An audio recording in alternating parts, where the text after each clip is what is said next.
When you turn on the news today, the name Iran often conjures images of strict modern theocracies, shifting borders, and intense Middle Eastern conflicts. It is a nation currently defined by loud headlines and modern turmoil. But beneath the noise of the present lies a majestic, 5,000-year-old story. How does a single patch of earth birth a civilization that survives 5 millennia of kings, conquerors, and revolutions, remaining unbroken to this very day? Imagine standing at the edge of the majestic Zagros Mountains, watching the golden light of dawn spill across the ancient sun-baked plains.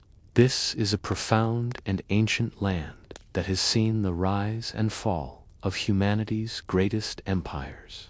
Before we step away from the chaos of the modern world and into the ruins of Elam, please take a moment to like this video and subscribe to the channel. It truly helps our peaceful community grow. And let me know in the comments, where in the world are you listening from tonight, and what time is it? Find a comfortable spot, let your shoulders drop, take a deep breath, and prepare to drift backward through the grand tapestry of time. Welcome to Sleeping Scribe, where calming history stories help you unwind and gently fall asleep. Tonight, we will journey through the entire sweeping epic of Iranian history. We will begin at the very cradle of civilization with the Elamites and witness the explosive, majestic birth of the Achaemenid Empire under Cyrus the Great. But our story will not end in antiquity. We will gently trace the rise of the Islamic empires, the shaping of modern borders, and the deep historical roots of the current theocracy, bringing us all the way back to the present day. The morning air is crisp and completely still. A soft breeze whispers gently through the deep, rocky valleys. It carries the faint, sweet scent of wild mountain herbs and ancient dust. We look out over the sprawling plains of ancient Khuzestan. This vast expanse of warm earth holds the earliest secrets. It holds the memories of the very first settlers of the Iranian plateau. The ground beneath our feet is steeped in countless stories.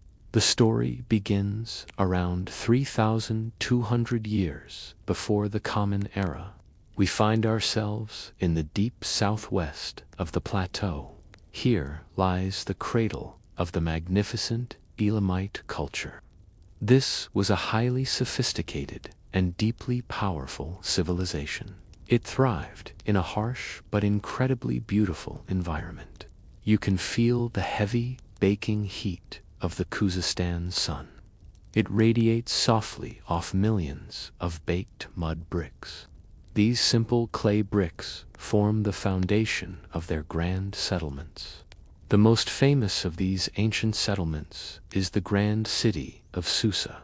Susa is one of the world's oldest continuously inhabited cities.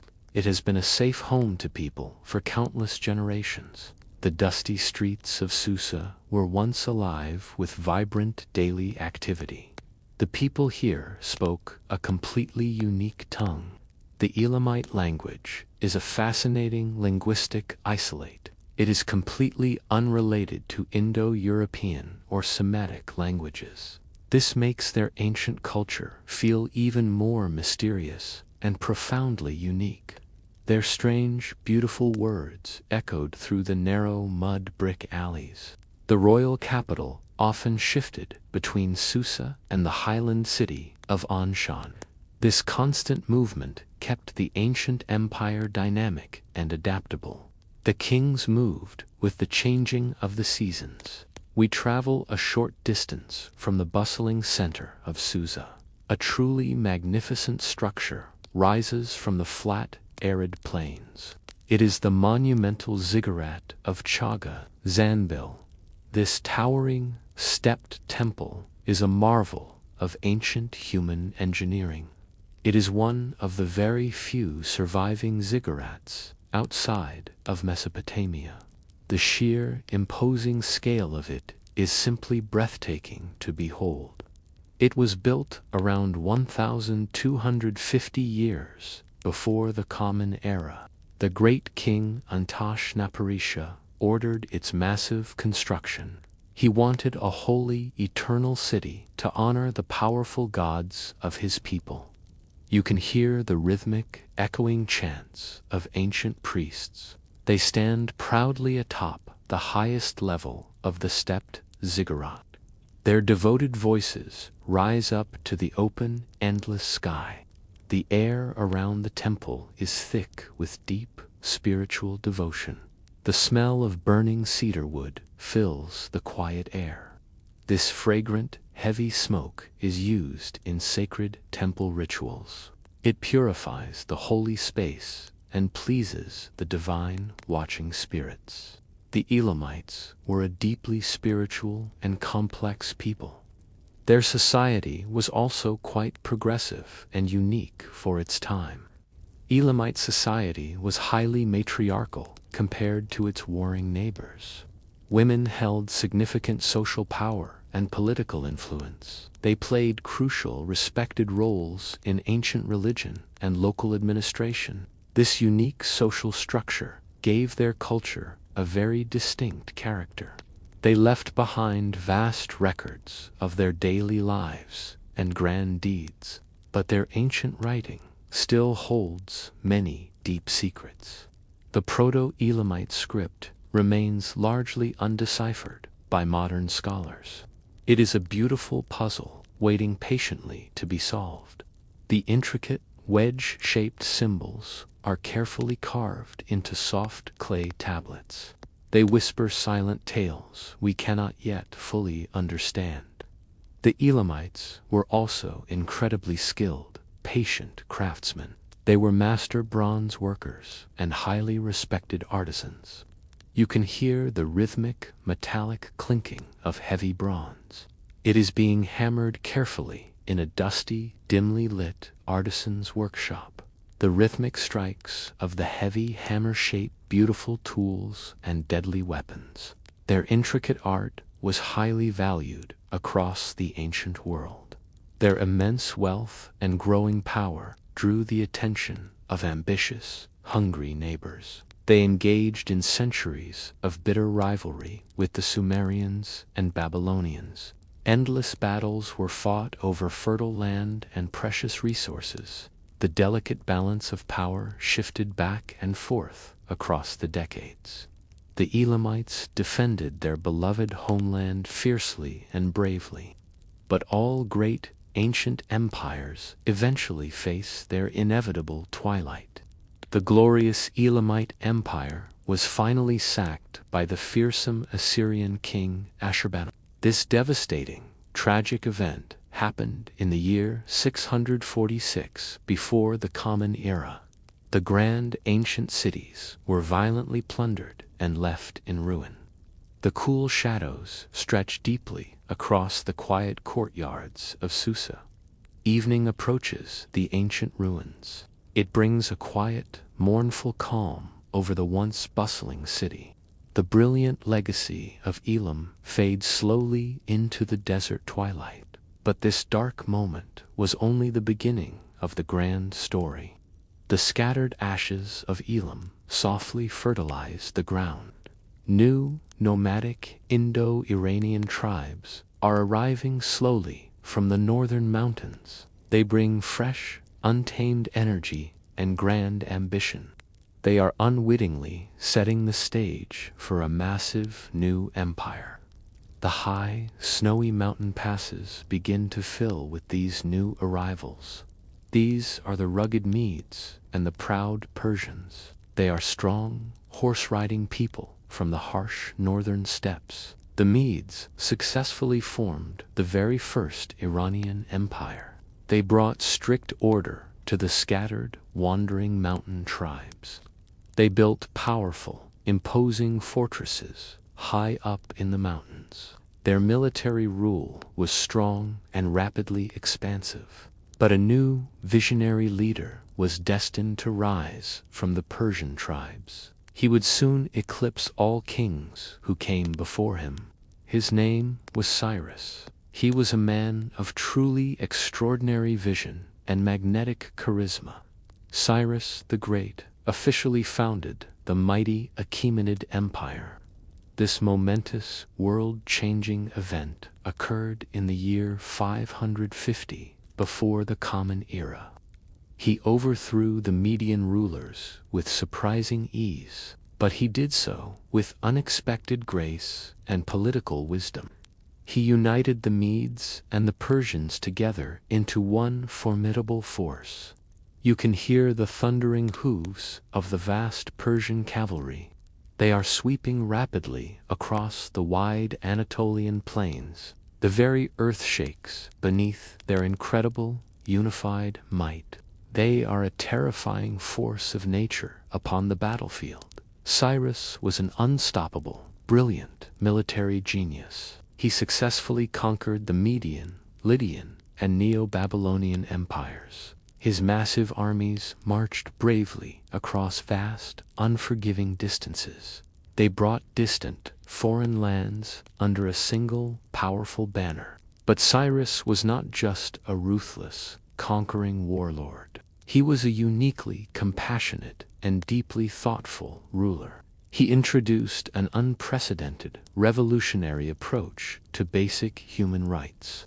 He strongly believed in religious tolerance and deep cultural respect. The smooth, cool touch of the clay Cyrus cylinder tells this beautiful story. It is currently being inscribed carefully with tiny cuneiform script.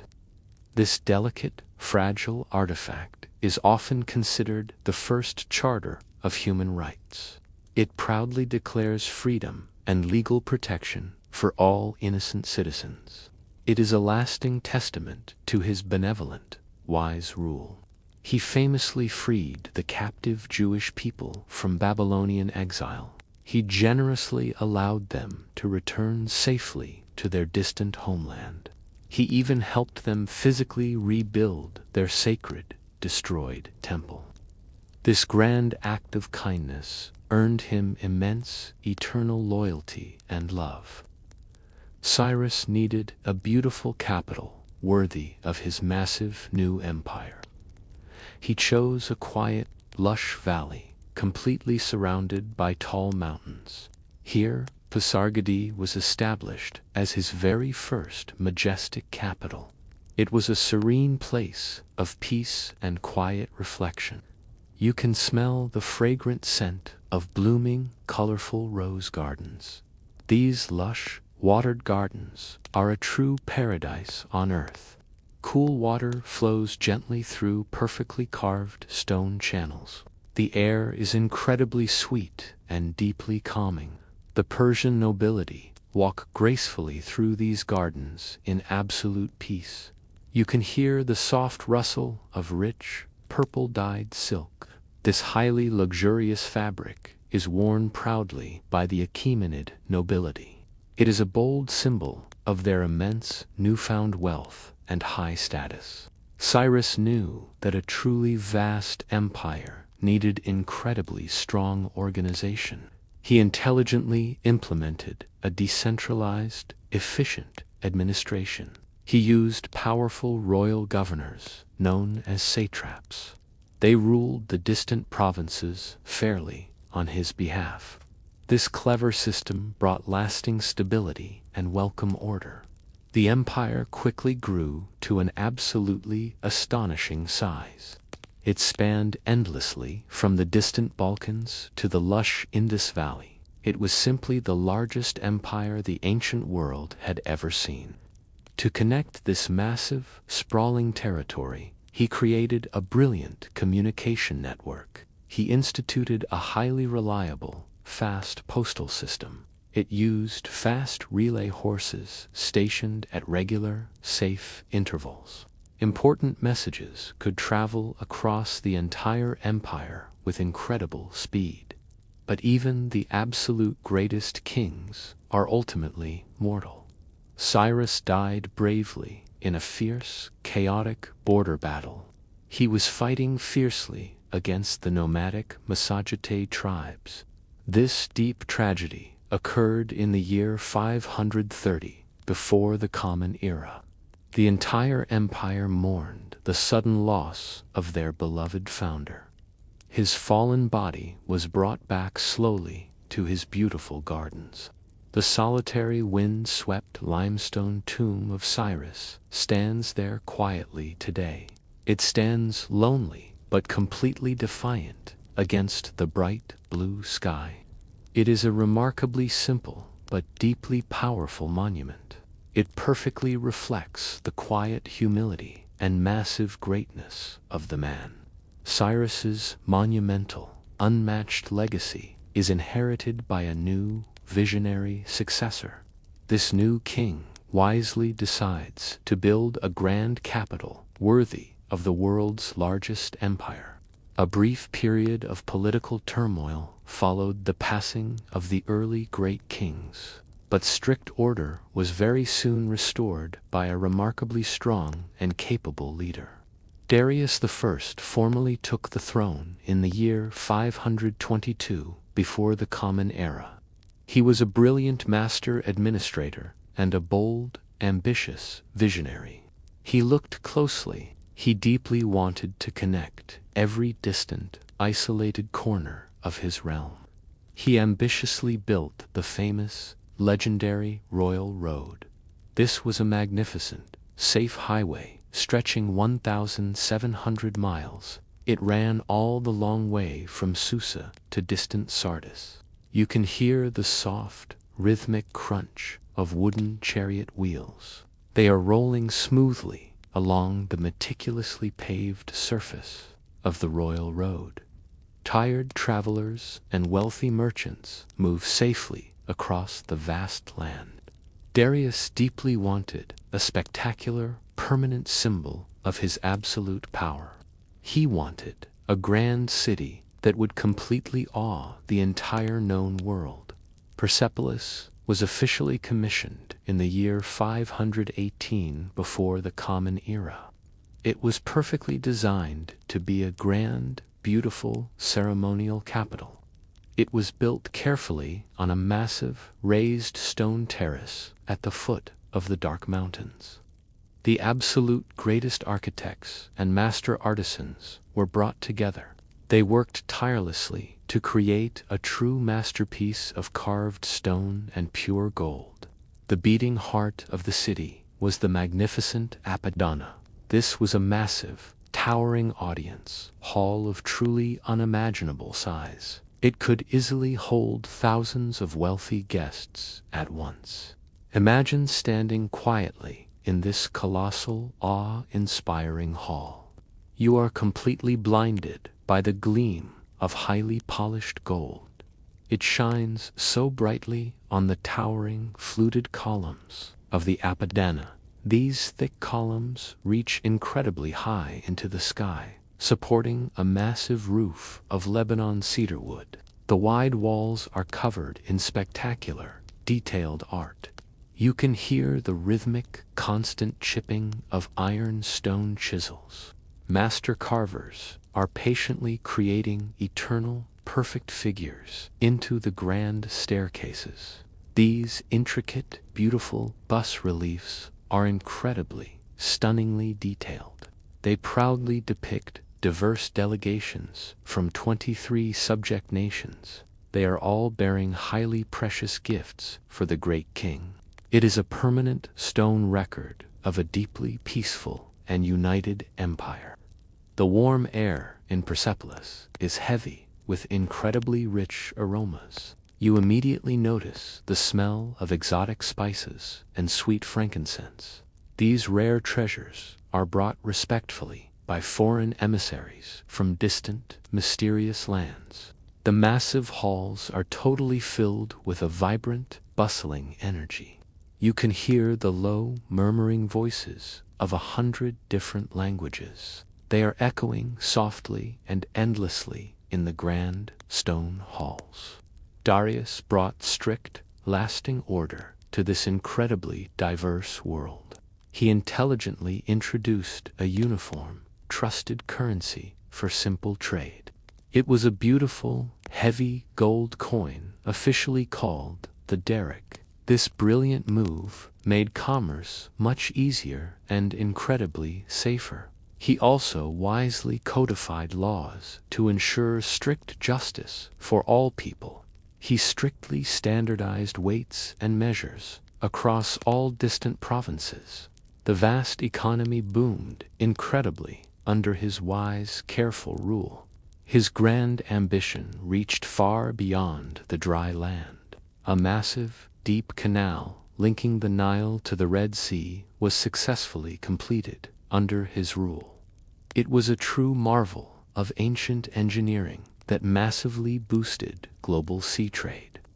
Ancient religion also played a highly central role in his vast empire. Zoroastrianism formally became the de facto religion of the wealthy state. The deep belief in a supreme, loving God of light and truth guided his daily decisions. The empire's immense wealth was simply unmatched in the entire ancient world. But this incredible, shining prosperity could not possibly last forever. The unmatched, legendary wealth of Persepolis eventually draws a dark gaze. It catches the hungry, ambitious gaze of a young king from Macedon. This dangerous, unwanted attention will very soon bring a violent end to the Golden Era. Slowly, decades turn into long centuries, and the mighty empire begins to softly age. The once completely invincible Achaemenid Empire slowly and sadly weakened. It was deeply plagued by constant internal rebellions and dark, hidden political assassinations. The strong central power was fracturing rapidly. The royal court was totally consumed by jealous plots and bitter betrayals. This growing weakness was eagerly noticed by a young, fierce lion in the west. Alexander of Macedon confidently invaded the crumbling empire. This incredibly bold military campaign began in the year 334 before the Common Era. He led a highly trained and fiercely disciplined army of tough Greeks. They marched quickly with singular, deadly purpose and unmatched ferocity. The ultimate fate of the entire Persian world hung delicately in the balance. The two immense, terrifying armies finally met on a wide, dusty plain. This was the truly pivotal battle of Gaugamela in the year 331 before the Common Era. The sheer scale of the bloody conflict was completely terrifying. You are totally surrounded by the chaotic, deafening clash of bronze spears and heavy wooden shields. The dry air is incredibly thick with choking dust and the desperate shouts of thousands of warriors. The tight Macedonian phalanx proved absolutely unstoppable. They broke the proud Persian military resistance completely and forever. The great ancient empire was violently shattered in a single bloody afternoon. Darius III was the very last Achaemenid king.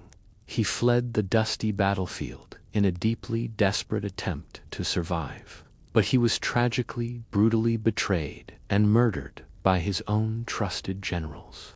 The long, divine line of great Persian kings was violently broken. Alexander marched rapidly forward as a proud, absolute, victorious conqueror. He easily captured the grand, wealthy cities of Susa and Babylon without a single fight. The terrified people simply opened their massive gates to the new, powerful conqueror. He greedily claimed the unimaginable, hidden treasures of the old Persian kings. But his very next major act would echo terribly through eternity in dark infamy. He finally arrived at the magnificent, beautiful, ceremonial capital. Persepolis was ruthlessly looted of its incredibly vast wealth. Then, a dark, terrible command was drunkenly given. The magnificent city was famously and brutally burned to the ground in the year 330 before the Common Era. It was a horrific night of absolutely unimaginable, total destruction. You can feel the terrifying, roaring flames on your skin. They are violently and quickly consuming the magnificent cedar roof of Persepolis. The immense heat is completely unbearable. The beautiful, tall stone columns crack loudly and fall heavily to the floor. The lingering, sad smell of dark ash and charred wood drifts slowly over the Zagros Mountains. It is a deeply sad, incredibly heavy scent of a totally lost golden era. But Alexander did not just ruthlessly destroy. He also deeply admired the rich culture he had just brutally conquered. He enthusiastically adopted Persian royal dress and elegant, complex court customs. He deeply wanted to smoothly blend the two great worlds together. He proudly orchestrated massive mass marriages between his top generals and beautiful Persian noblewomen. This incredibly grand, joyful ceremony took place at Susa. It was a highly symbolic, hopeful union of East and West. But Alexander's dramatic life was cut suddenly short by a mysterious, quick illness. His incredibly vast new empire fractured almost immediately. Following Alexander's sudden death, the powerful Seleucid Empire took strict control of Iran. They were foreign Greek rulers governing a deeply proud Persian land. A truly fascinating, totally unique cultural exchange slowly began. Greek language and art smoothly blended with ancient, deep Persian traditions. This beautifully created a completely unique Hellenistic Iran. The bustling cities became a strange mix of foreign temples and local theaters. You can easily hear the strange, melodic blending of Greek and Persian tongues in the crowded, colorful bazaars. The resilient people slowly adapted to this entirely new world, but they never, ever forgot their incredibly deep, ancient roots. The somber, totally quiet ruins of once great palaces are slowly being reclaimed by soft desert sand. They stand proudly as silent, eternal witnesses to a truly glorious, unmatched past. From the scattered ashes of Greek rule, a new, uniquely Iranian power begins to quietly gather strength on the eastern horizons. As we watch the bright sun set gently on the ancient Achaemenid Empire, I would love to know your thoughts. What other truly great empires or completely forgotten civilizations would you like us to explore in future nights? Let me know down in the friendly comments, and together we will journey there. Now, let us close our eyes and breathe deeply. The night is quiet and the stars are bright. Rest well and find peace in the echoes of the past. Let us follow the rising star of the Parthians. The dust of fallen empires slowly settles across the vast Iranian plateau. The somber, quiet ruins of once great palaces are slowly being reclaimed by soft desert sand. The chaotic era of Greek rule begins to gently fade into the distant past. A quiet calm descends upon the ancient, sun-baked lands. But history never truly sleeps for long. Deep in the rugged, unforgiving northeast of the Great Plateau, a new energy stirs. The fierce, cold winds sweep endlessly across the wide, open steppes. A deeply independent and incredibly tough nomadic people wander this harsh landscape. They are known to ancient history as the Parni tribe. They are a proud society of masterful horsemen and fierce warriors. These rugged nomads live in perfect harmony with their strong, swift horses. Their lives are entirely dictated by the shifting seasons and the open sky. Slowly, they begin to gather immense power and influence in the region. They smoothly transition from wandering nomads to ambitious, determined conquerors. The Parthians emerge to build a truly formidable, lasting empire. A brilliant, visionary leader named Mithridates the First guides their rapid expansion. He is a king of immense ambition and strategic genius. He pushes their borders outward with incredible, unstoppable force. By the year 141 before the Common Era, he achieves his grand dream. The Parthians officially control a massive, truly awe-inspiring territory. They become the absolute, undisputed masters of the ancient East. This massive expansion brings them to the very edges of the known Western world. Here, they meet another incredibly powerful and deeply ambitious force. The Parthians become the formidable, eternal Eastern rivals of the mighty Roman Empire. Two absolute giants of the ancient world now stand face to face. For centuries, they will fiercely contest the shifting, sandy borders of Mesopotamia. The vast, empty deserts become a bloody, eternal battleground for supremacy. The most famous clash of these two great titans happens in the deep desert heat. It is the legendary Battle of Carrhae in the year 53 before the Common Era. A massive, heavily armed Roman army marches confidently into the dry, burning sands. They are led by the famously wealthy and deeply arrogant Roman general Crassus. He foolishly believes the eastern lands will be an incredibly easy conquest, but the Romans are tragically unprepared for the terrifying reality of Parthian warfare. The devastating defeat that follows shocks the entire Western world to its core. The Parthian military is built entirely around their absolutely brilliant, unmatched cavalry. You can hear the steady, rhythmic trot of heavily armored cataphract horses. These massive beasts are completely covered in thick, shining iron scales. They look like terrifying, unstoppable iron dragons moving slowly across the desert sand. But their true secret weapon is far lighter and incredibly more agile. The fast, lightly armored horse archers perform a seemingly impossible, deadly maneuver. It is famously known throughout history as the deadly Parthian shot. The skilled riders pretend to retreat in absolute panic from the advancing enemy. Suddenly, they twist their bodies completely around in their small leather saddles.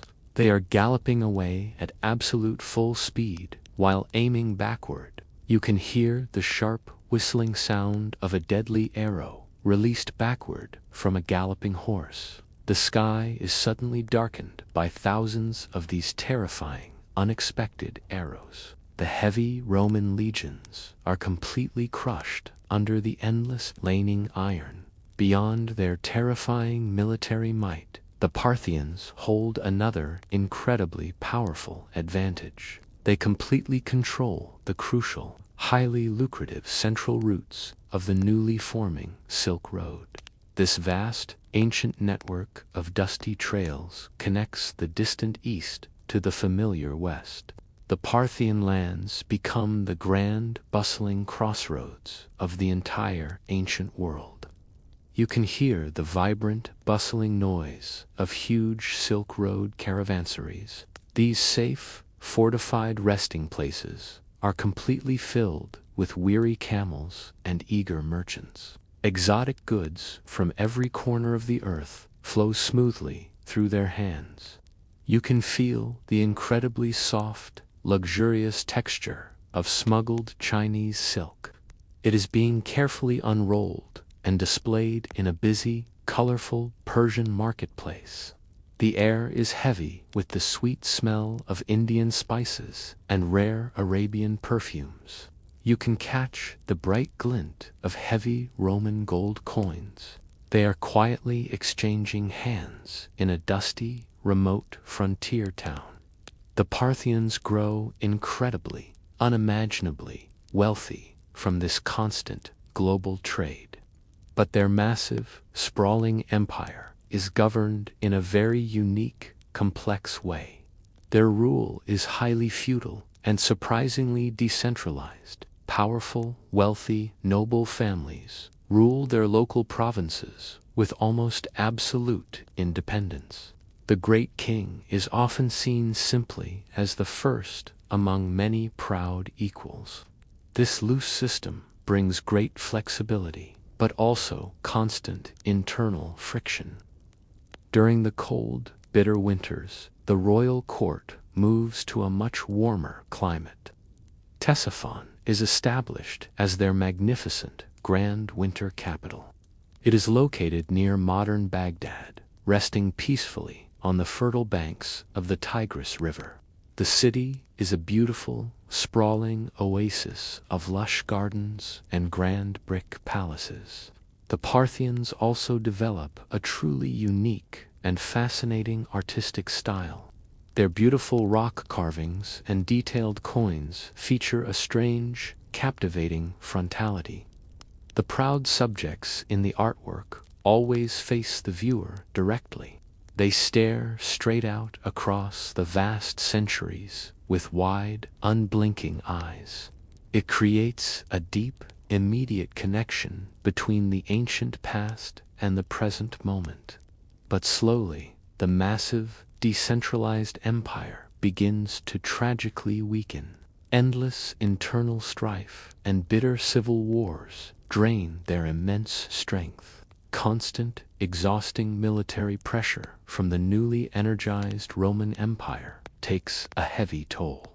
The once invincible Parthian lords slowly lose their firm grip on the vast lands. In the year 224 of the Common Era, the final blow is struck. The Grand Parthian era quietly and slowly fades away into the desert sands. The decentralized Parthians give way to a fiercely nationalist dynasty. This new power is deeply determined to return Iran to the glory of Cyrus and Darius.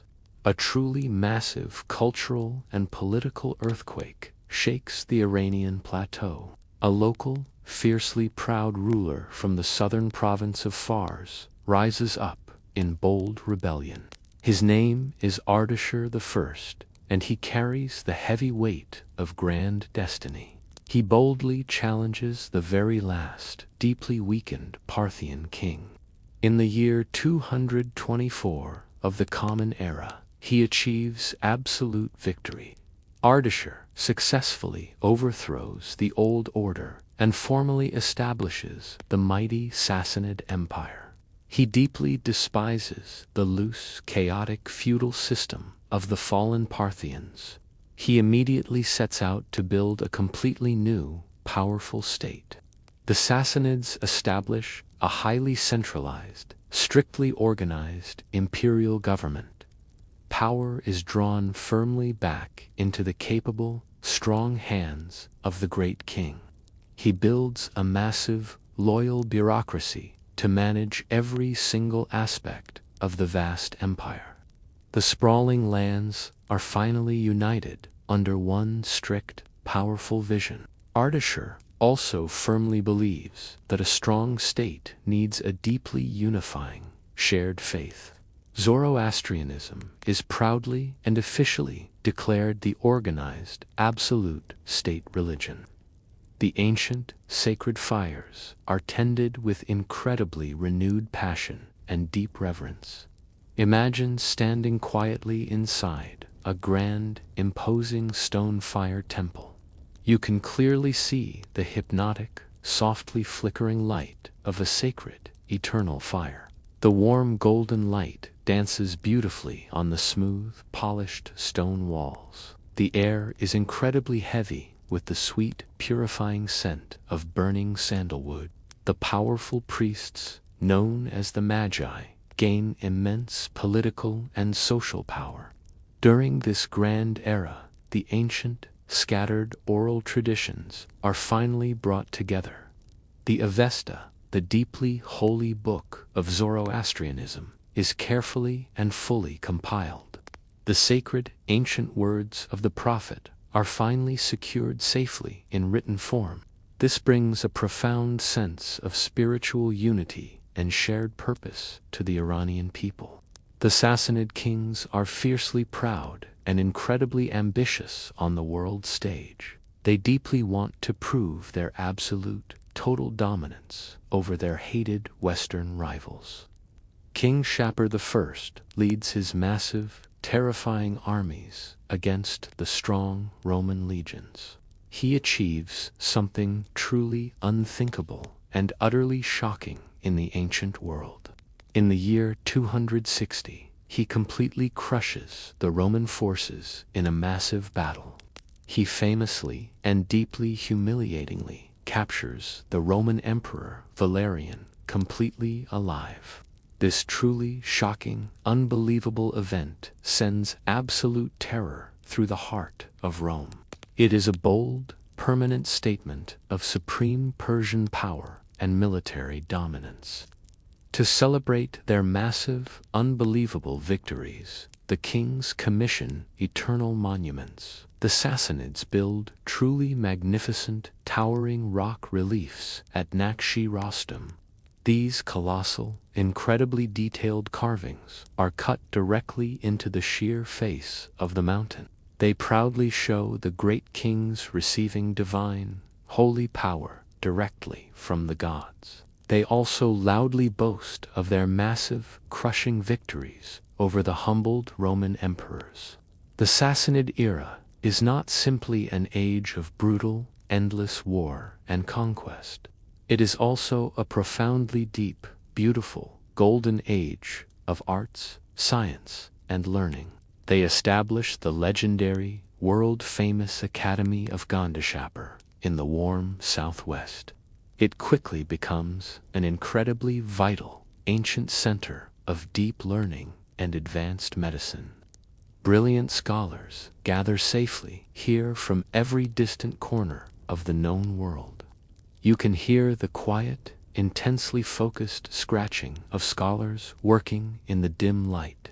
They are carefully and meticulously translating complex Greek texts into the local language. They freely share deep knowledge from India, Greece, and ancient Persia. It is a shining, beautiful beacon of absolute intellectual freedom in a dark world. Sassanid artisans also achieve a level of skill that is completely unmatched. Their intricate metalwork, particularly their heavy silver plates, becomes famous globally. You can feel the remarkably cool, smooth touch of intricately embossed silver plates. These incredibly beautiful, highly prized objects beautifully depict brave, hunting kings. The kings are shown riding swift horses and boldly fighting fierce lions.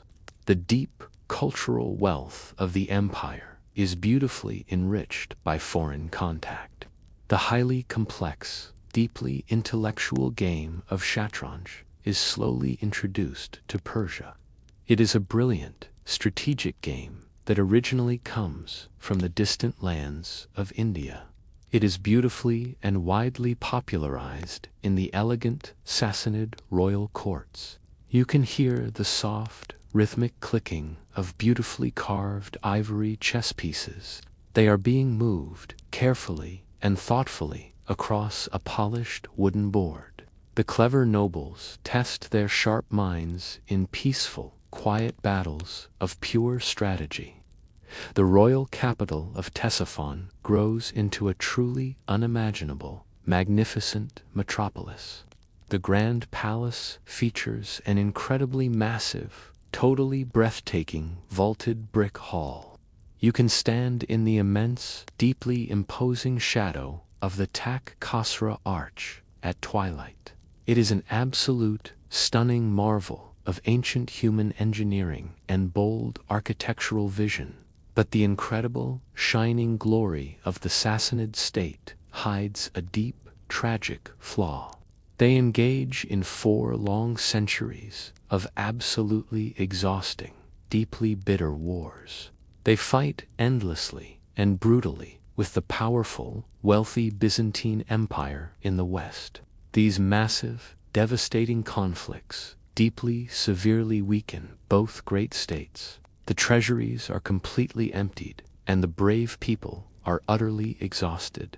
Exhausted by endless wars, this magnificent, culturally rich empire is suddenly vulnerable.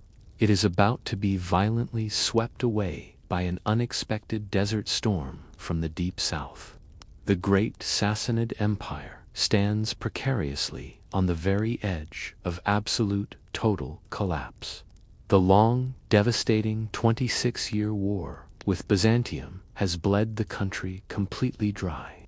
The exhausted soldiers simply want to return peacefully to their quiet, rural farms. The brilliant, wealthy royal court is deeply fractured by endless, bitter infighting. The once incredibly powerful central government is slowly crumbling from within.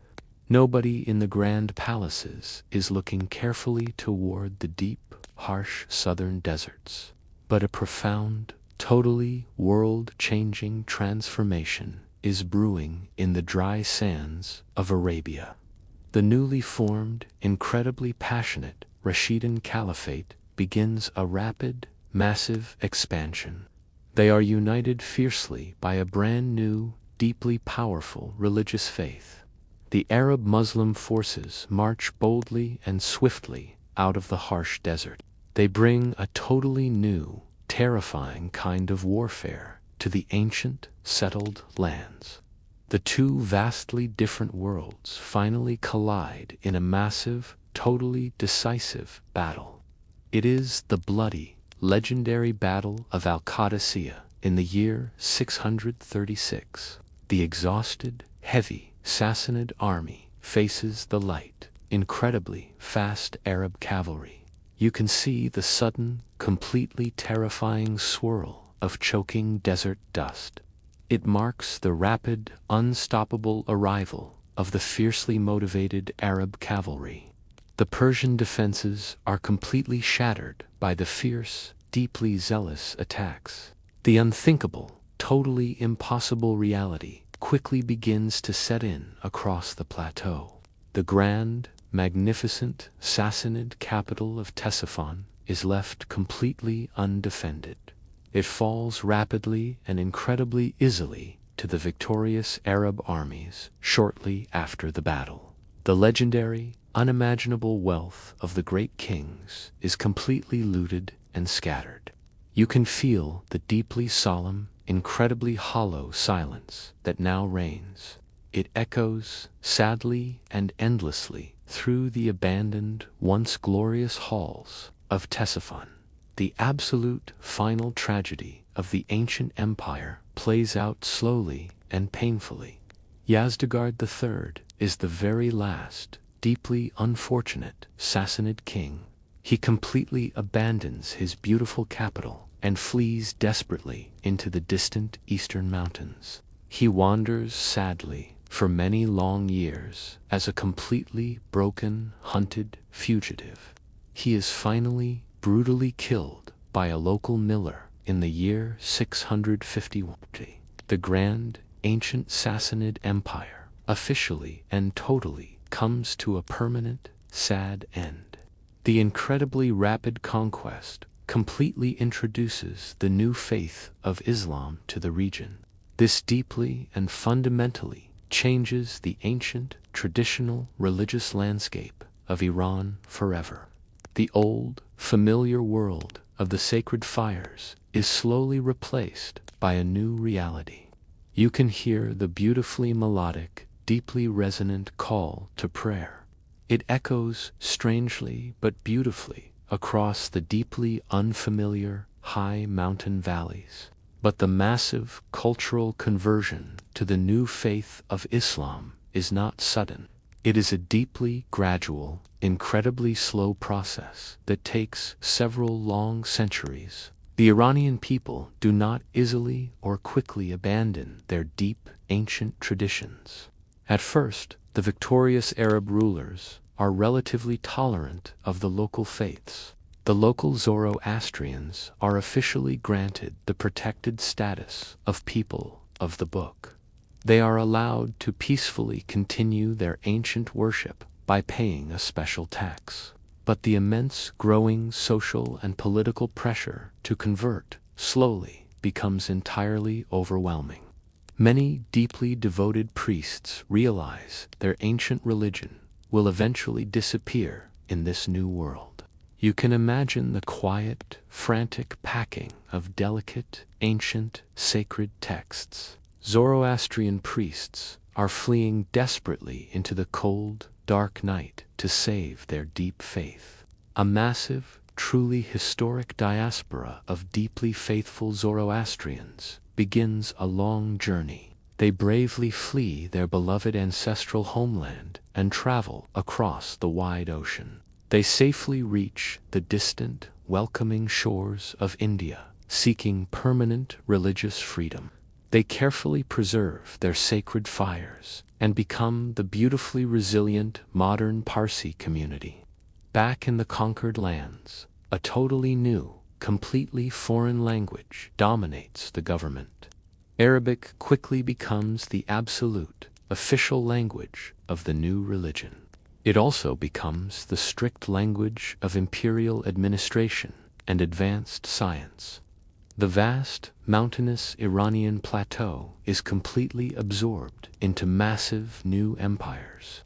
It becomes a small part of the sprawling Umayyad, and later the Abbasid caliphates. The ancient, proud kings are entirely gone, replaced by powerful foreign governors. You can watch the slow, completely peaceful melting of pure white snow on the high peaks. The ancient mountains remain completely oblivious to the dramatic, massive change of empires below. The earth simply endures the endless, violent passing of human ambition. Despite losing their grand empire and ancient religion, the Iranian people do not disappear. They slowly begin to assert their incredibly strong identity in a completely new, profound way. The brilliant, sophisticated Persian culture completely refuses to be quietly erased from history. The raw, newly arrived Arab conquerors quickly realize a very difficult truth. They simply do not know how to successfully govern such a massive, highly complex society. They deeply and desperately need the administrative genius of the completely conquered people. Highly educated, deeply skilled Persian bureaucrats quickly become absolutely indispensable. They are the essential, brilliant minds managing the vast, complex Abbasid Caliphate's daily administration. The new empire is secretly but totally running on ancient Persian organizational blueprints. When the Abbasids decide to build a massive, totally new, glorious capital, they look east. The magnificent, legendary city of Baghdad is heavily and deeply influenced by Persian design. It is built carefully and deliberately very near the ancient, ruined Persian capital of Ctesiphon. The very spirit of the old world quietly but deeply infects the totally new one. Incredibly powerful, wealthy Persian families rise to massive prominence in the new royal courts. The brilliant Barmakids, a highly educated Persian family, become incredibly powerful. They serve as the absolute top viziers and trusted advisors to the great Arab caliphs. They practically and smoothly rule the entire vast Islamic empire from the quiet shadows. You can hear the soft, rhythmic scratching of a thin reed pen on parchment. A brilliant, quiet Persian vizier is drafting incredibly important decrees for the powerful caliph. The Iranian people also begin to actively and proudly defend their unique cultural heritage, a deeply passionate, highly intellectual cultural movement known as the Shubiya rises up. They bravely and loudly defend Persian identity, deep history, and beautiful literature. They proudly remind the new rulers of the incredibly ancient glory of the Iranian plateau. This deep, burning desire to completely preserve their culture leads to a massive linguistic miracle. A truly beautiful, incredibly poetic new language slowly emerges from the historic ashes. New Persian, or beautiful Farsi, becomes the incredibly powerful voice of the people. It is written elegantly and beautifully in the newly adopted Arabic script, but it proudly and stubbornly retains its ancient, highly flexible Persian grammar and core vocabulary. This allows the incredibly deep, rich Persian soul to sing totally beautifully once again. You can clearly see the warm, soft glow of simple oil lamps in a quiet room. They are beautifully illuminating a passionate poet reciting early, deeply moving new Persian verses. The people finally have their ancient voice returned to them in a totally new form. As the massive central power of the caliphate naturally begins to weaken, change arrives. Local, highly ambitious Persian dynasties begin to boldly assert their regional independence. The most famous and culturally vital of these are the powerful Samanids in the east. They create a massive, incredibly wealthy independent state in the distant region of Khorasan. The incredibly vibrant Samanid court is established in the beautiful, ancient city of Bukhara. It quickly becomes a massive, incredibly generous patron of beautiful Persian arts and poetry. They actively and deeply encourage the translation of ancient texts and the writing of new literature. Ancient, deeply loved Persian traditions are carefully preserved and joyfully celebrated once again. The incredibly beautiful, joyous New Year festival known as Nowruz survives the conquest. It is celebrated wildly and happily, with total joy, across the entire Iranian plateau. You can easily imagine the incredibly sweet, delicate taste of bright saffron and rosewater sweets. They are being shared happily and lovingly during a warm family Nowruz celebration. The ancient celebration of spring and renewal perfectly mirrors the rebirth of the culture. Persian aesthetics also begin to heavily and totally completely influence all Islamic art.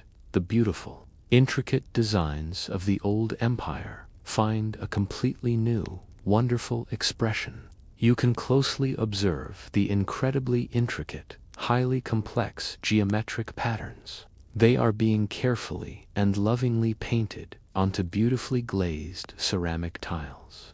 These stunning, totally beautiful tiles will soon decorate magnificent new mosques and grand palaces.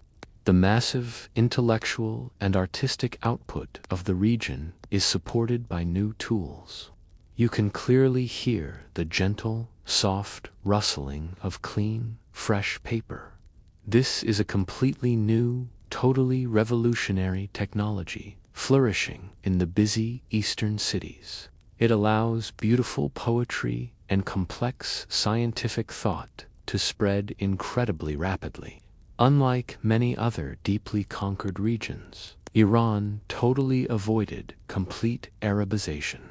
They accepted the totally new religion, but they fiercely and proudly kept their unique cultural soul. The deep, lasting Persianate synthesis creates a totally unique, incredibly beautiful, blended identity. The quiet, incredibly stubborn preservation of identity blooms into a spectacular new era. It is a time of incredible scientific and deeply poetic brilliance that will illuminate the entire world. The resilience of the Iranian spirit, smoothly blending ancient traditions with new beliefs, is truly remarkable. If you're loving this chill journey through time, snag a subscription so you don't miss out on the good stuff. Now, let's just float on into a gorgeous age where poetry and science lit up the night sky. The dust of ancient conquests slowly settles across the vast plains. The turbulent centuries gently fade into a profound, quiet calm. A deeply beautiful new era begins to softly illuminate the Iranian plateau. The sprawling cities become peaceful sanctuaries for deep thought and quiet reflection. This is the radiant dawn of the Islamic Golden Age. The resilient Iranian culture beautifully produces many of the absolute greatest minds of this remarkable time. They are patient, brilliant scholars who look at the hidden world with endless wonder. In the quiet, cool nights, knowledge slowly blossoms like a rare desert flower. One of these truly brilliant souls is the legendary physician Ibn Sina. The distant Western world comes to know his great name simply as Avicenna. He is a gentle man of endless curiosity and profound medical wisdom. You can hear the quiet, soft rustle of thick parchment in his dark, silent room. Avicenna carefully and thoughtfully studies a complex anatomical diagram by the soft, warm candlelight. He patiently pours his deep wisdom into a monumental, highly important book. He writes the famous text known everywhere as the Canon of Medicine. This massive, brilliantly detailed encyclopedia is a true gift to humanity. It becomes the absolute standard medical text for many long centuries. It safely guides countless healers across the entire known world. His deep, quiet dedication brings lasting comfort to the sick and the weary.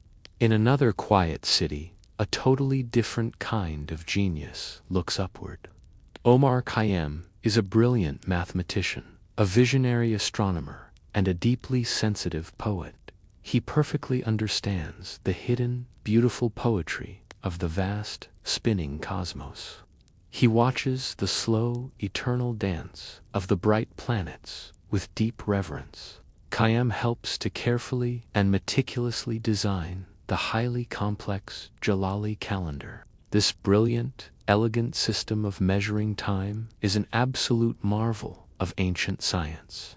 It is actually far more accurate than the modern calendar we use today. You can hear the gentle metallic clicking of a heavy brass astrolabe. Khayyam slowly and carefully adjusts the delicate instrument. He is peacefully tracking the slow, silent movement of the glowing midnight stars. The profound, elegant beauty of numbers also totally captivates the Persian mind. Another absolute genius, named Al-Khwarizmi, works quietly in the great libraries. His brilliant, complex works laid the permanent foundations for modern algebra. He sees the entire chaotic universe as a beautifully balanced, perfect equation. Numbers bring a deep, soothing order to the unpredictable, wild world. His quiet, patient calculations will eventually shape the modern future of humanity. But the political landscape of the vast plateau is never entirely still. A powerful new force arrives slowly from the harsh, cold eastern steppes. The Seljuk Turks successfully conquer Iran in the 11th century. They are fierce, rugged warriors from a completely different nomadic world. But a totally wondrous, deeply fascinating cultural transformation gently occurs. The rugged conquerors are completely captivated by the deep beauty of Persian culture. They slowly and willingly adopt the elegant, refined ways of the deeply ancient land. The Seljuks become entirely Persianized in their sophisticated art and grand courtly manners. They deeply value the ancient knowledge and actively promote immense, widespread learning. The Seljuk rulers beautifully established the Nizamiya across their vast new empire. This is a brilliant, highly organized system of early higher education universities. They build magnificent, peaceful schools where brilliant young minds can gather safely. You can feel the soft, cool breeze moving gently through the open arches. It flows quietly through a beautifully designed medieval madrasa courtyard. Persian beautifully becomes the absolute lingua franca of the entire government. It is the sophisticated language of high culture across the vast Seljuk Empire. The true brilliant mastermind behind this golden era is a wise Persian vizier. His name is Nizam al-Mulk, and he possesses immense, quiet, administrative genius. He smoothly and efficiently runs the massive empire from the peaceful shadows. He ensures that strict justice and deep learning perfectly balance the military might. The realm enjoys a profound, deeply enriching period of beautiful stability. During this peaceful time, a deeply personal, mystical faith slowly takes root. Sufism is a beautiful, deeply poetic form of Islamic mysticism. It gains immense, widespread popularity among the quiet, yearning people of the plateau. They seek a direct, deeply loving connection with the divine presence. You can hear the peaceful, totally rhythmic chanting of devoted Sufi mystics. They are gathered closely together in a dim, warmly carpeted room. Their gentle, loving voices wash over the soul like a warm, soothing river. Outside, the physical world reflects this incredible, profound, spiritual beauty. You can see the vibrant, incredibly bright turquoise tiles gleaming softly. They catch the golden sun on the massive dome of a newly built Seljuk mosque. It is a world perfectly balanced between deep intellect and profound, quiet faith. Yet this incredibly fragile golden age of beautiful thought cannot last forever. It is soon tragically overshadowed by a massive, dark cloud riding from the east. The heavy, sorrowful turning of the historical wheel brings unthinkable, sudden devastation. The eastern horizon darkens completely with a terrifying, unprecedented storm. In the year 1219, absolute tragedy deeply strikes the land. The fearsome Genghis Khan fiercely invades the vast Khwarezmian Empire. The massive, unstoppable Mongol armies bring totally unprecedented, absolute destruction. The scale of the profound violence is completely unimaginable to the peaceful scholars. Magnificent, deeply ancient cultural centers face an incredibly dark, terrible fate. Glorious, rich cities like Nishapur, Merv, and Ray are completely and utterly obliterated. The grand libraries and beautiful, peaceful universities are violently reduced to dark ash. Millions of innocent lives are tragically and suddenly lost to the fierce winds of war. The deeply complex, life-giving ancient irrigation systems, known as qanats, are completely destroyed. The cool, flowing water that sustains the dry plateau totally stops running. You can feel the incredibly heavy, deeply sorrowful silence of a totally ruined city. It is slowly and quietly being overtaken by dry, wild grasses. The desert reclaims the glorious, silent achievements of a totally lost generation. But the resilient, deep Iranian spirit simply refuses to be completely extinguished. Decades slowly pass, and the fierce, burning fires of the brutal conquest finally cool. Hulagu Khan is the powerful, proud grandson of the great Genghis Khan. He permanently settles in the conquered land and establishes the Ilkhanate. This totally new, powerful Mongol state is formed in the year 1256. A totally surprising, incredibly profound cultural shift slowly begins to occur. Despite the initial horrifying trauma, the fierce Mongol rulers deeply change. They are slowly absorbed by the profound, quiet beauty of the conquered culture.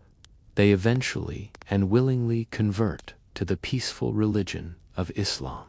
The Ilkhanate slowly begins to sponsor a massive, incredible rebuilding of Iranian infrastructure. They deeply want to lovingly repair the massive, terrible damage their grandfathers had caused. You can smell the clean, sharp scent of fresh, wet plaster. A beautifully destroyed ancient mosque is being carefully and lovingly rebuilt by patient hands. The Mongols also become massive, generous patrons of complex, beautiful science. The magnificent Maraga Observatory is proudly and carefully built on a high hill. It becomes the absolute largest and most advanced observatory in the entire world. You can see the totally focused, intense gaze of a brilliant astronomer. He is looking carefully through the heavy, polished brass rings at Maraga. The deep, eternal stars offer soothing comfort after the terrifying decades of destruction. Great literature also beautifully survives and slowly flourishes once again. A brilliant scholar named Rashid al-Din writes a monumental, massive book. He carefully pens the totally epic universal history book known as the Jami al-Tawarik. Beautiful, delicate art also finds a totally new, incredible path forward. Persian miniature painting completely flourishes and reaches totally new heights. This is beautifully due to the gentle introduction of delicate Chinese artistic elements. You can see the incredibly delicate, patient brushstrokes of a master artist. He is gently applying bright lapis lazuli to a tiny, absolutely perfect painting. The entire massive Asian continent is briefly totally united under Mongol rule. The ancient, dusty Silk Road trade experiences a massive, incredible economic boom. This peaceful, wealthy era is known to history as the Pax Mongolica. You can hear the gentle, soft padding of a weary caravan camel. It is heavily laden with incredibly fragile Chinese porcelain and soft Persian silk. The vast, diverse world is deeply and beautifully connected once again. From the deep, terrible scars of the Mongol era, a totally new hope slowly arises. A totally new, powerful dynasty arises to completely unify the fractured nation. They will carefully establish a brilliant legacy that beautifully defines modern Iran. The dawn of the 16th century brings a massive, profound awakening. The fragmented, completely exhausted lands are finally brought beautifully together. A young, incredibly charismatic leader named Shah Ismail I rises to power. He proudly and fiercely founds the magnificent Safavid dynasty in the year 1501. He is a truly visionary leader with a totally massive, ambitious plan. He makes a deeply controversial but highly unifying, powerful decision. Shah Ismail formally declares Twelver Shia Islam as the absolute official state religion. This massive, profound spiritual shift completely changes the destiny of the entire region. It creates a highly distinct, totally unified Iranian national identity. It firmly and permanently separates them from the massive, powerful Sunni Ottoman Empire to the west. The Iranian people find a completely new, profound sense of deep cultural unity. The absolute peak of this magnificent, glorious era arrives later, with a legendary king. Shah Abbas the Great is a brilliant, powerful ruler of immense, unmatched vision. He profoundly wants to build a totally perfect, beautiful paradise on earth. He strategically relocates the royal capital to the beautiful city of Isfahan. This deeply momentous event happens in the year 1598. Isfahan quickly and beautifully becomes one of the absolute largest cities in the world. It is a totally breathtaking, magnificent marvel of grand art and deep peace. The city is so incredibly beautiful that the poets call it half the world.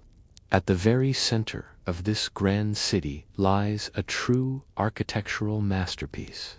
The incredibly massive Naqsh-e-Jahan Square is proudly and perfectly built. It is an absolute, stunning masterpiece of brilliant, grand, urban planning. You can clearly hear the beautifully soothing, gentle sound of cool water trickling. It flows peacefully through the deep, carved marble fountains of Naqsh-e-Jahan Square. The air is incredibly sweet and totally peaceful. This glorious era sees the absolute beautiful peak of the Persian carpet weaving industry. Master weavers create incredibly complex, deeply symbolic works of soft art. You can hear the totally intricate, incredibly hypnotic clicking of heavy wooden looms. Patient artisans are carefully weaving highly expensive, beautiful silk carpets. Every single tiny knot is tied with immense, profound love and deep devotion. To completely protect this beautiful, wealthy paradise, the army must be strong. The Safavid military forces are totally modernized and beautifully reformed. They are surprisingly helped by wandering, ambitious English adventurers seeking total glory. But the true, lasting glory of the Safavids is not in brutal war. It is beautifully preserved in their truly magnificent, towering architecture. The legendary, incredibly massive Shah Mosque is the crown jewel of Isfahan. It is completely renowned for its absolutely incredible, perfect acoustic properties. A gentle, soft whisper echoes beautifully and endlessly into the massive, high dome. You are totally surrounded by a dazzling, completely overwhelming sea of bright color. Millions of tiny, perfect blue and yellow mosaic tiles cover the massive walls. The deep, profound beauty is completely soothing to the tired human soul. The royal courts are filled with elegant, totally refined daily pleasures. You can smell the incredibly sweet, warm scent of freshly brewed black tea. It wafts gently from a quiet, relaxing riverside tea house at twilight. You can clearly hear the gentle, totally rhythmic echo of a tiny silver hammer. A master silversmith is slowly shaping a beautiful, delicate, ornamental bowl. But like all great, massive empires, the Safavid light eventually, slowly begins to dim. The royal court becomes deeply isolated and sadly disconnected from the massive realm. The magnificent, totally beautiful dynasty eventually and completely collapses. It falls heavily under sudden, fierce Afghan invasions in the year 1722. The beautiful, aesthetic triumphs of Isfahan slowly and quietly transition. The deeply ancient land moves slowly into a truly modern, highly complex era. It is a totally new time of rapidly shifting powers and very profound transformations. The 18th century is a turbulent, totally chaotic bridge between the ancient and the modern. Following decades of deep, bitter fragmentation, a totally new power finally arises. A fierce, determined leader named Aga Muhammad Khan forcefully unites the broken lands. He proudly and firmly establishes the powerful Qajar dynasty in the year 1789. He makes a highly strategic, totally permanent decision for the future of the nation. He chooses a small, quiet town near the mountains as his brand new capital. Tehran officially becomes the beating, modern heart of the entire Iranian nation. The Qajar era is deeply fascinating and visually totally distinct. You can clearly see the quiet, sepia-toned stillness of early, fading photographs. They beautifully and silently capture the highly complex, totally formal Qajar royal court. The kings stare back quietly across the long decades with totally serious eyes. The long, highly difficult 19th century brings massive, totally unprecedented challenges. The ancient, proud nation is completely squeezed between two massive, expanding global powers. They face constant, totally exhausting pressure from the Russian and British empires. Iran sadly suffers incredibly heavy, totally painful territorial losses in the north and east. The modern, industrial world is violently knocking on the deeply ancient doors. The deeply frustrated, totally resilient people eventually demand absolute modern change. The totally historic constitutional revolution of 1906 deeply shakes the nation. The brave, determined people demand a clear voice in their own beautiful destiny. They successfully and proudly create Iran's very first modern parliament, known as the majesty. It is a profound, beautiful awakening of totally modern democratic thought. You can easily smell the sharp, fresh ink on newly printed daily newspapers. New, bold ideas circulate incredibly rapidly during this vibrant, totally passionate constitutional era. Then, an incredibly massive, totally earth-shattering discovery changes everything forever. In the year 1908, massive oil reserves are found. This incredibly thick, highly valuable black liquid is discovered deep in Khuzestan. It completely and totally changes the entire economic destiny of the ancient nation.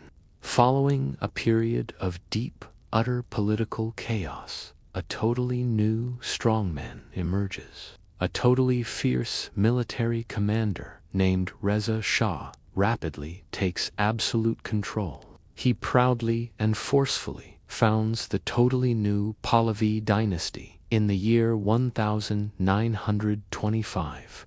He initiates a totally massive, incredibly rapid program of strict secular modernization.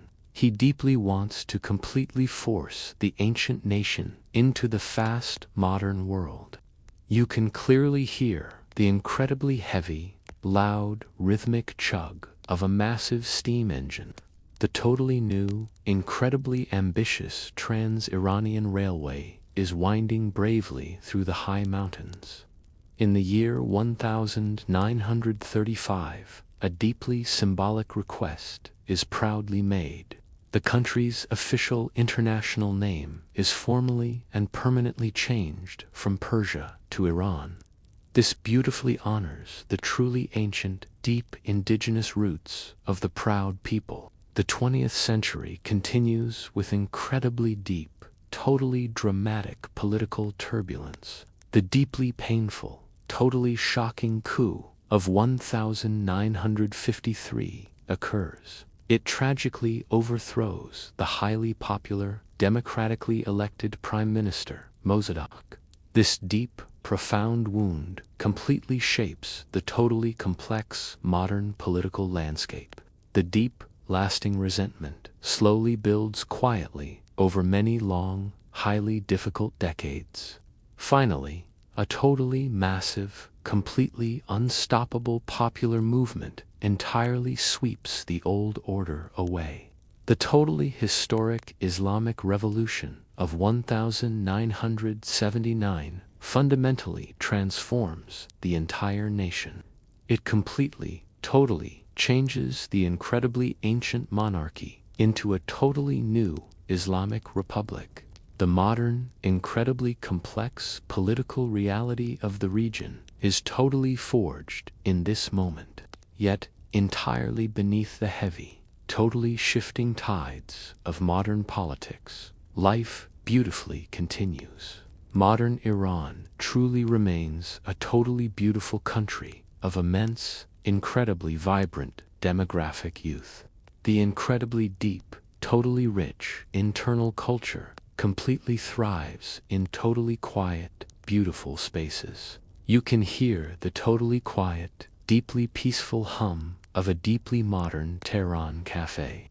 It is completely hidden away safely from the loud, totally bustling city streets. Young, highly educated people quietly discuss totally modern art and ancient, beautiful poetry. You can look up and clearly see the totally timeless, deeply comforting view of the high mountains. The deeply pure, perfectly snow-capped Mount Damavand is totally watching over the massive capital. It has completely and totally witnessed every single passing empire for 5,000 long years. Despite all the incredibly complex, totally modern political complexities, one beautiful truth remains. The totally magnificent, incredibly rich 5,000-year thread of Iranian identity remains completely unbroken. The profound, totally deep soul of the ancient, beautiful nation is incredibly, totally resilient. It easily, totally survives every single passing storm and every single changing era. As we reach the modern era, the long, winding river of Iranian history gently meets the ocean of the present day. From the baked clay of Elam to the bustling streets of Tehran, we have witnessed a civilization that bends but never breaks.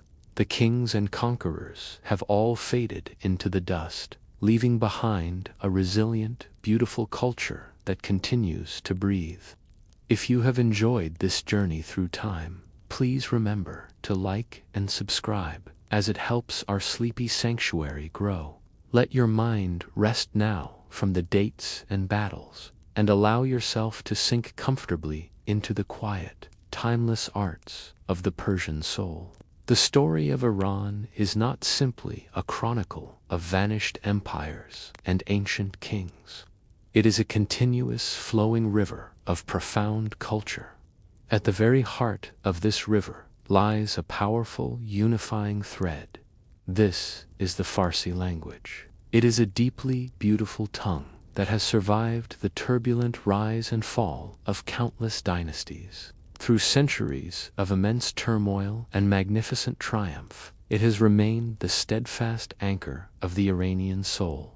To hear it spoken is to experience something truly calming and magical. Imagine the soft, melodic, undulating rhythm of Farsi being spoken in a quiet room. The words do not clash or break against the ear. They flow seamlessly into one another, like water gliding over smooth river stones. The sound carries a soothing cadence that invites you to simply listen and rest. It is an ancient Indo-European language. This places it in a massive family of spoken tongues spanning the globe.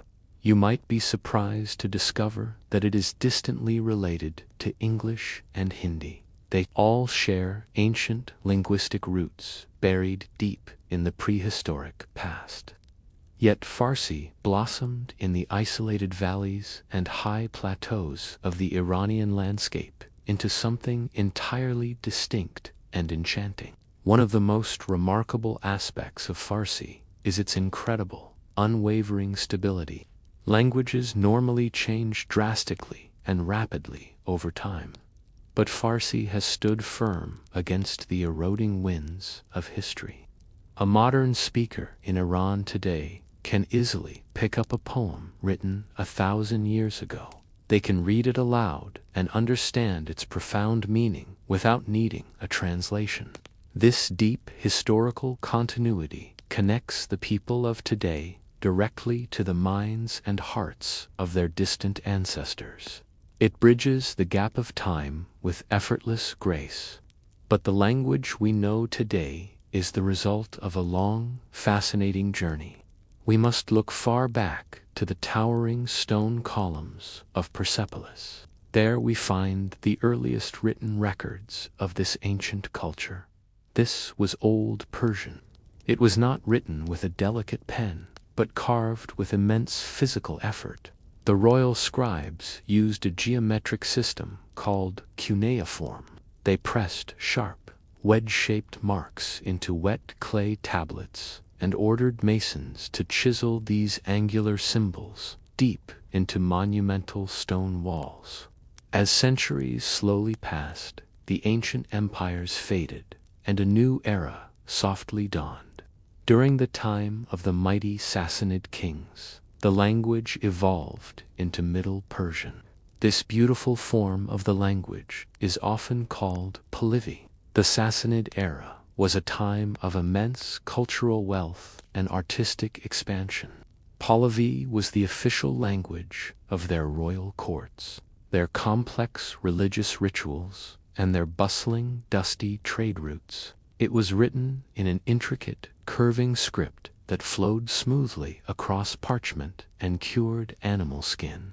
It recorded the sweeping legends and administrative laws of a thriving, powerful empire.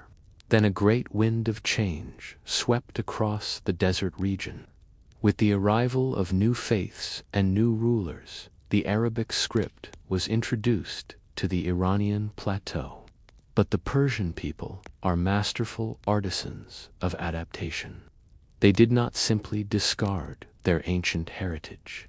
They embraced the elegant, flowing lines of the Arabic alphabet and made it entirely their own.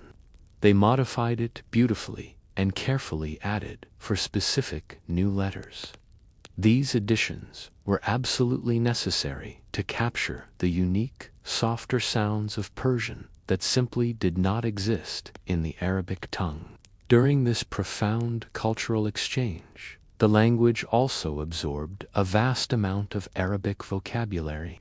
Words of complex science, deep religion, and high philosophy enriched the Iranian tongue, yet it never lost its fundamental, enduring soul. It firmly maintained its distinct Persian grammar and its unique, rhythmic syntax. This brilliant linguistic synthesis created a language of unparalleled depth and magnificent flexibility. This rich and beautiful tongue soon grew far beyond the mountainous borders of Iran.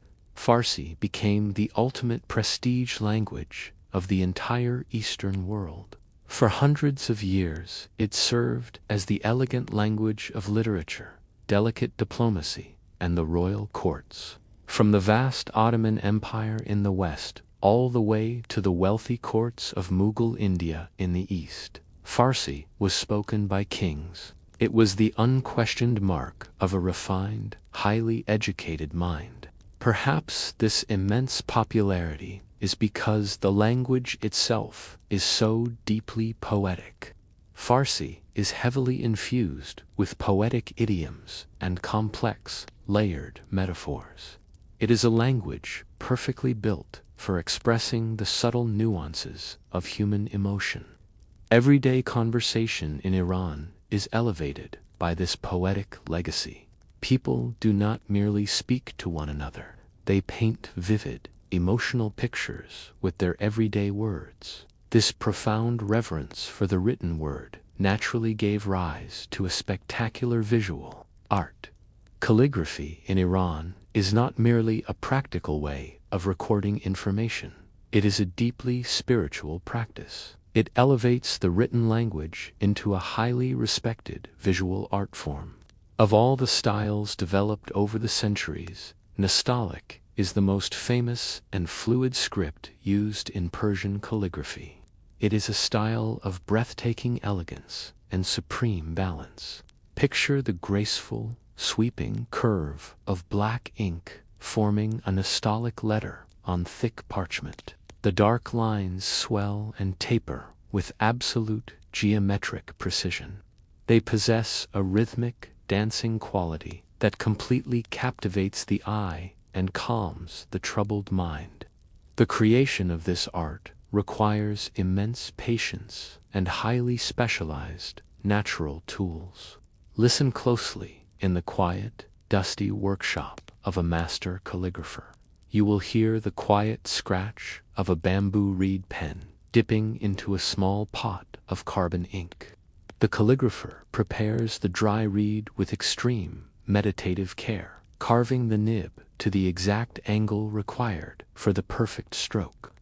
The carbon ink is dark and rich, promising to hold its deep color for centuries. This magnificent calligraphy does not only exist on fragile, aging paper. It is proudly carved into solid wood and woven into heavy fabrics.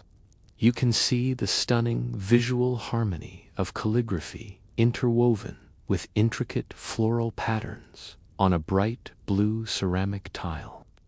These colorful tiles adorn the majestic domes and sweeping archways of the grandest buildings. They turn the quiet architecture itself into a timeless, open poem. Yet the true, beating life of the language lives in the warm voices of the people. It thrives in the quiet, intimate moments of human connection. Imagine the warm, inviting tone of a grandfather telling a folk tale by a crackling fireplace. The warm flames cast long, gentle shadows across the cozy room.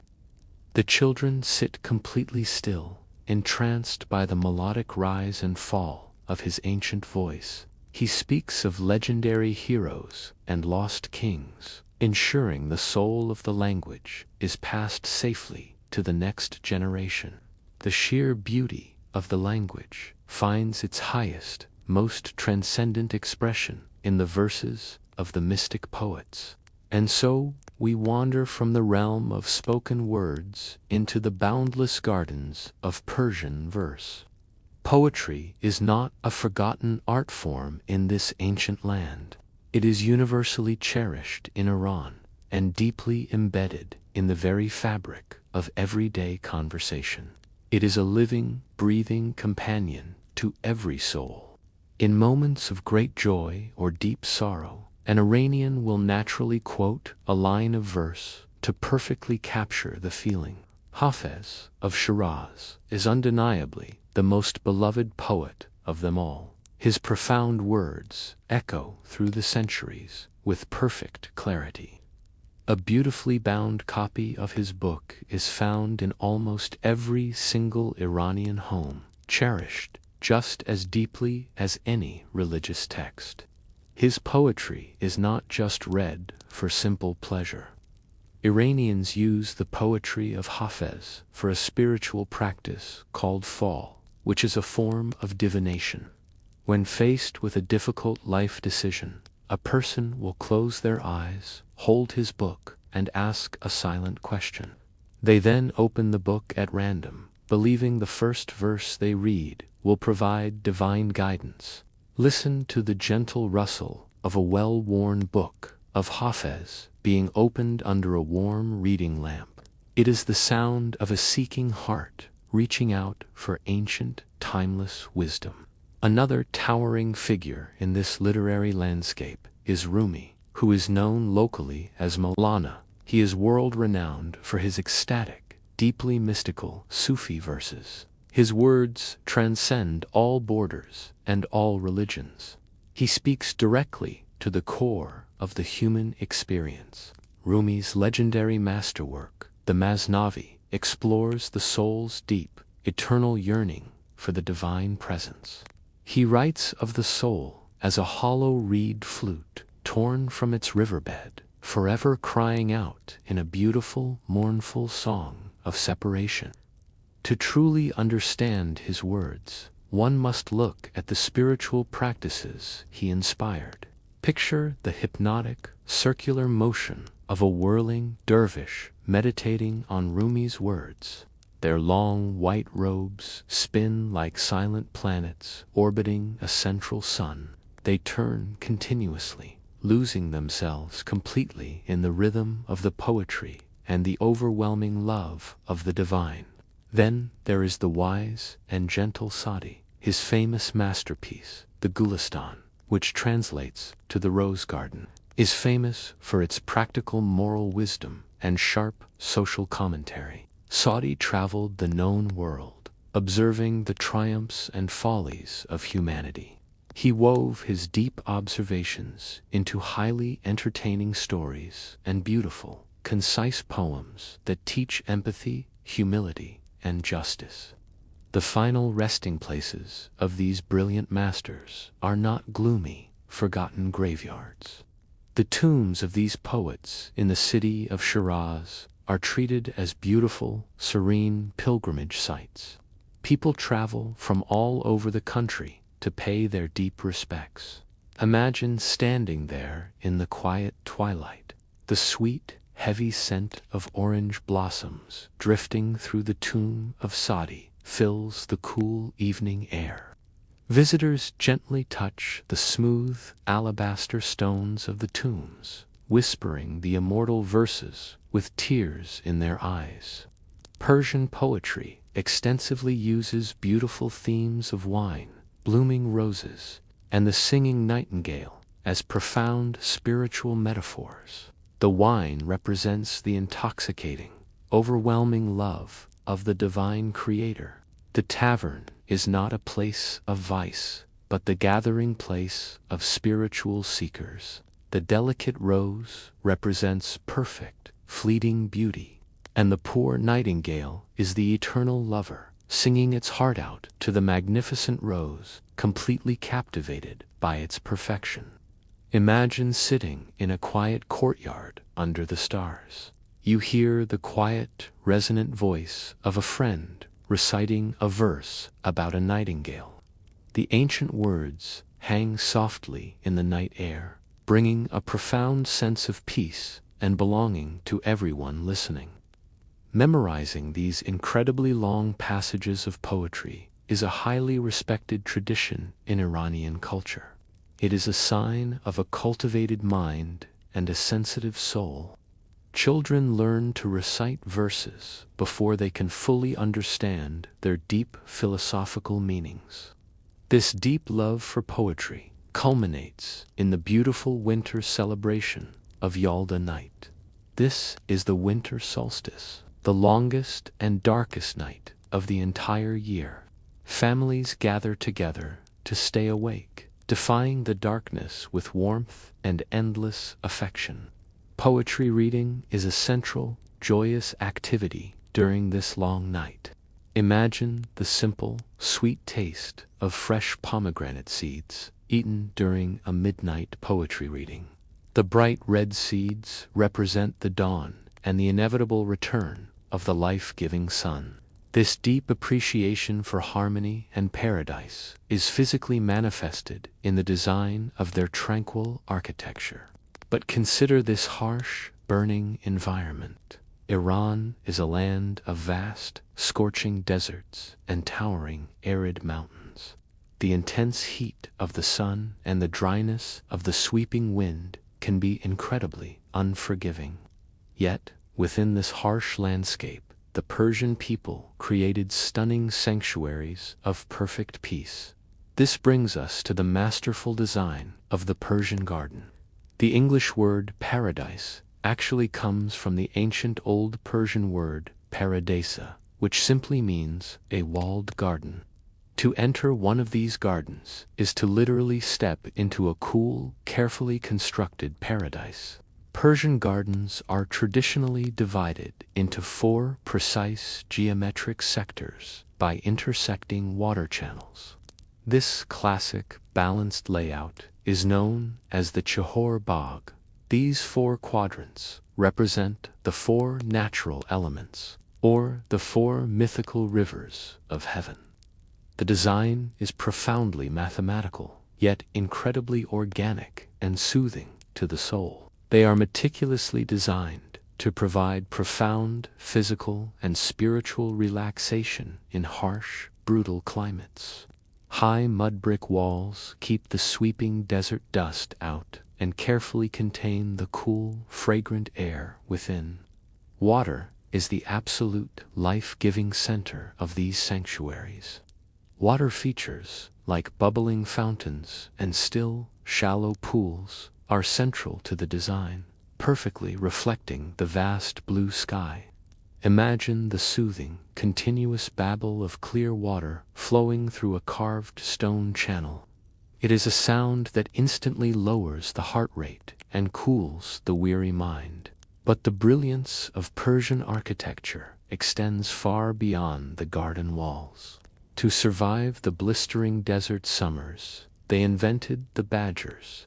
These windcatchers are ancient, towering architectural structures that passively cool the mud brick buildings below. They rise high above the flat rooftops, specifically designed to catch the slightest, most gentle breeze. They funneled this trapped air down into the living spaces, often passing it over a subterranean pool of water to chill it further. Feel the cool, refreshing breeze descending from a tall clay windcatcher on a hot, oppressive afternoon. It is an ancient miracle of natural, sustainable engineering. To supply these pools and gardens, they built the astonishing qanats.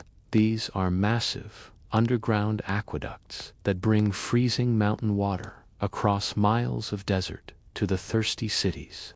Men dug these sloping tunnels by hand, deep beneath the earth, protecting the precious water from the evaporating heat of the sun above. The homes within these cities are designed to be hidden fortresses of utter tranquility. Courtyards are entirely inward-facing, prioritizing deep family privacy and absolute quiet. From the dusty street, you see only a blank, unassuming wall. But once you step through the heavy wooden door, a hidden paradise is suddenly revealed. Take a slow, deep breath. Notice the scent of damp earth and blooming jasmine within a walled, shaded courtyard.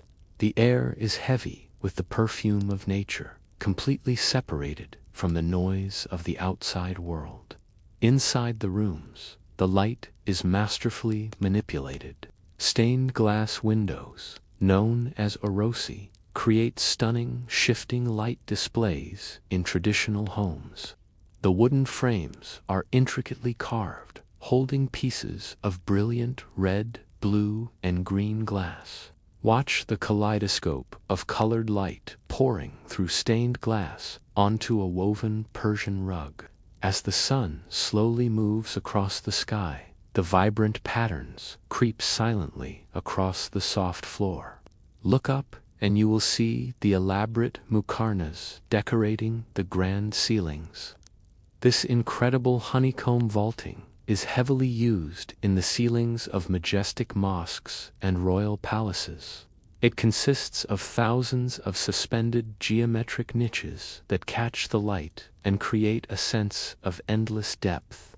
You can easily lose yourself in the mathematical perfection of looking up into a dizzying geometric ceiling dome. It feels as though you are staring directly into the complex structure of the universe itself. The materials used to build these wonders are taken straight from the earth. Adobe and simple mud brick are heavily used in ancient desert cities like Yazd, blending perfectly with the surrounding earth. The buildings literally rise from the dust, curving and swelling in organic, beautiful shapes.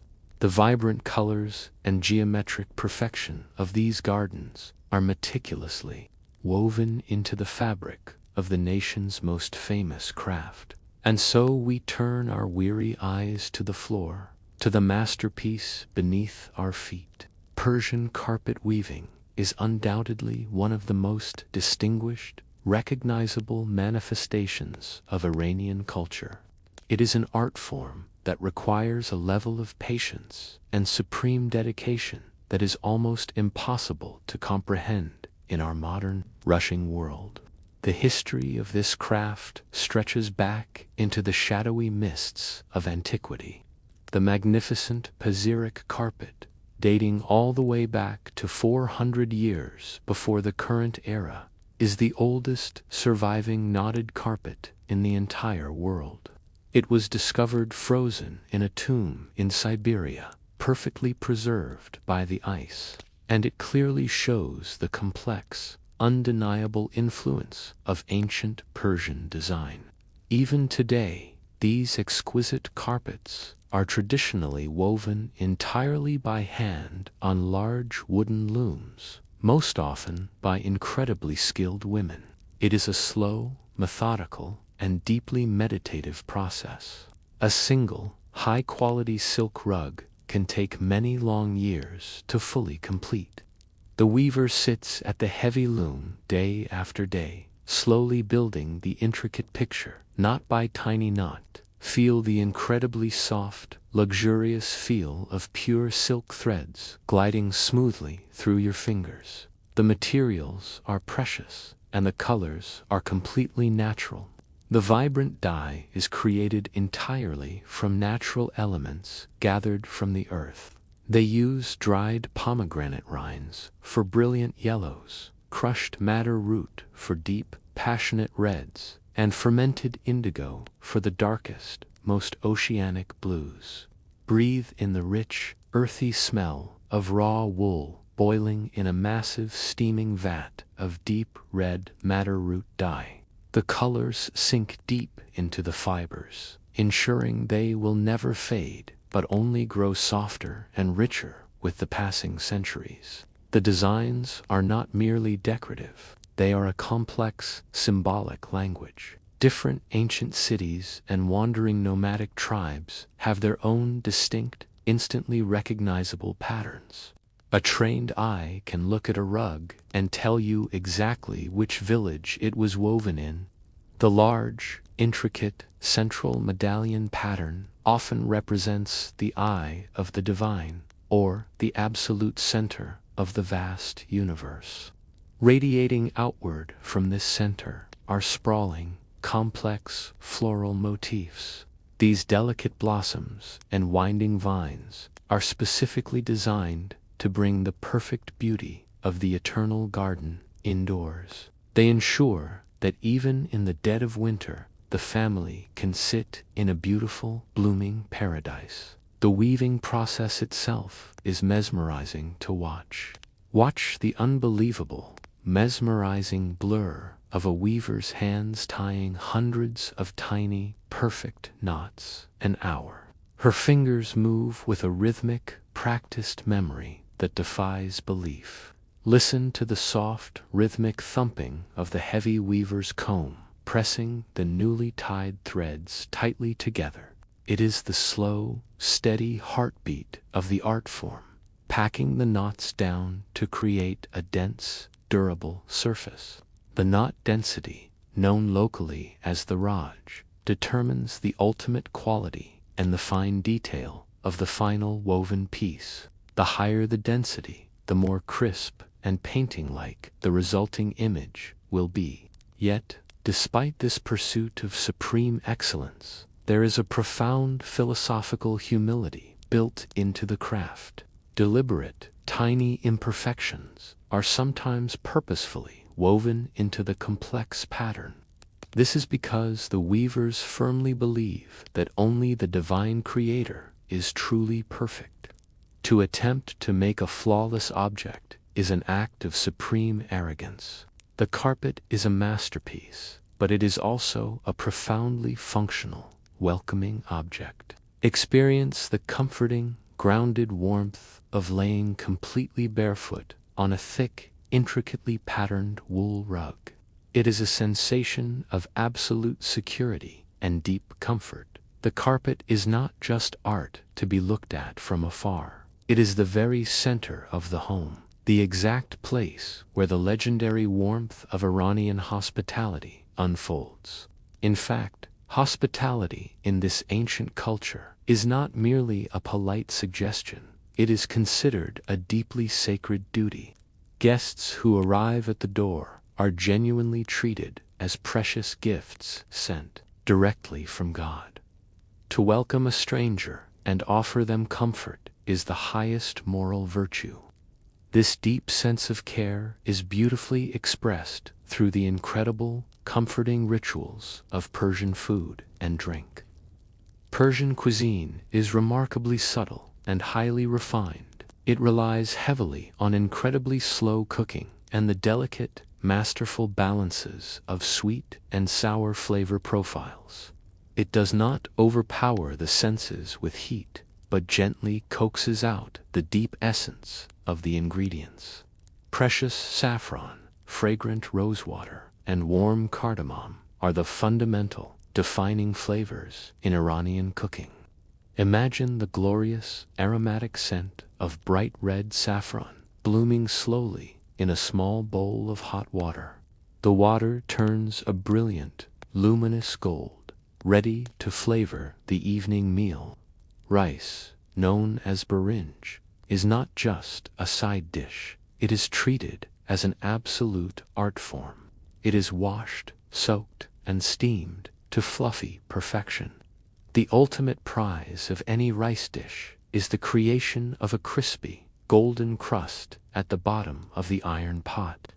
This delicious, buttery crust is called the tadig. Listen for the satisfying, highly anticipated audible crunch of golden tadig being broken into pieces at the center of the dinner table. It is always offered to the honored guests first. Alongside the rice, there are magnificent, deeply complex stews. Perhaps the most famous is fasenjan. This is a rich, incredibly slow-cooked stew made from finely ground walnuts and tart, dark pomegranate molasses. It simmers over a low flame for hours, allowing the natural oils of the walnuts to separate and create a thick, luxurious sauce. Every meal is accompanied by the sharing of bread. Fresh, hot flatbreads, like the famous sangak, are an absolute staple of every single meal. Sangak is a massive, stretching bread baked directly on top of red-hot river stones in a glowing oven. But food is only part of the profound, welcoming ritual. Black tea, simply called chai, is the undisputed national beverage. It is brewed and consumed continuously from the early morning until the deep, quiet hours of the night. Hear the gentle, comforting hiss of steam escaping from an ornate brass samovar brewing fresh tea in the corner of the room. The tea is poured into small, clear glass cups, allowing the beautiful, dark crimson color to catch the light. The tea is never mixed with milk and rarely stirred with sugar. Instead, tea is traditionally sweetened by placing a hard sugar cube, known as gand, directly in the mouth before taking a sip. Experience the soft, satisfying crunch of a sugar cube dissolving slowly on the tongue with a warm sip of hot, fragrant tea. The sweet and the bitter combine perfectly in the mouth. Surrounding all of this food and drink is a deeply ingrained, complex social etiquette. This system of extreme politeness is known as tarof. It is a highly complex system of social grace, involving repeatedly offering gifts and refusing them out of deep respect. It is a beautiful, elaborate dance of humility, ensuring that no one ever appears greedy or ungrateful. The host will offer the best portions, and the guest will politely decline, only to eventually accept with profound thanks. Ultimately, the generous sharing of food is the ultimate expression of love and tight-knit community in Iranian culture. It binds the family together and turns strangers into lifelong friends. Feel the comforting, warm, and gentle hum of low conversation shared by a happy family sitting together on a carpeted floor. They lean against plush cushions, sharing stories and quiet laughter as the night slowly deepens. Gently, the rich flavors and the recited poetry fade into the absolute stillness of the night, leaving us with a profound, unshakable sense of peace. As the sweet aroma of saffron tea fades and the last echoes of the poet's verse settle into the quiet corners of the courtyard, we find ourselves at rest.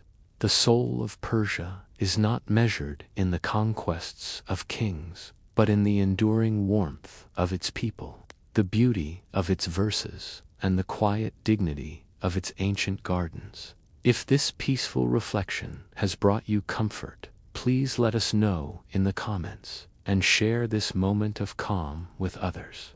Slowly, let the tapestry of history roll up as we transition into the realm of dreams and quiet myths.